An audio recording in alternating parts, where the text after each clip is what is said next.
Matapos ang serye ng pamamaril sa Fairview, Quezon City nitong linggo, isa na namang krimen ang naganap sa lungsod kung saan isang babae ang patay. Ang pagtakas ng suspect na huli camp. Balita natin ni Mav Gonzalez.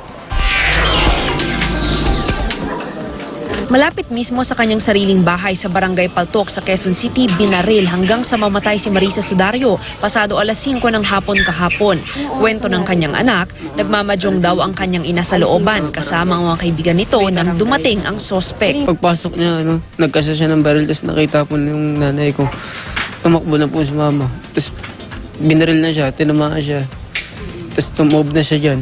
Hindi pa raw nakontento ang sospek.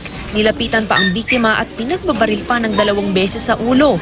Naka-helmet daw ang sospek kaya hindi niya ito namukaan. Nakaitim din itong jacket. Bago ang krimen, 3 beses daw dumaan sa kalye nila ang sospek na tila ba humahanap ng tiyempo. Tansya niya, target daw talaga ng sospek ang kanyang ina. Pero wala naman daw silang alam na nakaaway nito. Sa kanya lang po nakaharap eh. Tsaka siya lang po talaga yung dire-diretso lang po siya eh. Isinugod sa Quezon City General Hospital ang biktima, ngunit sa kasamaang palad, binawian din ito ng buhay.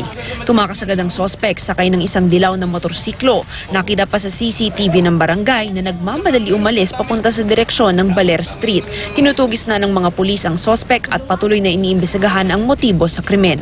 Mav Gonzalez, GMA News.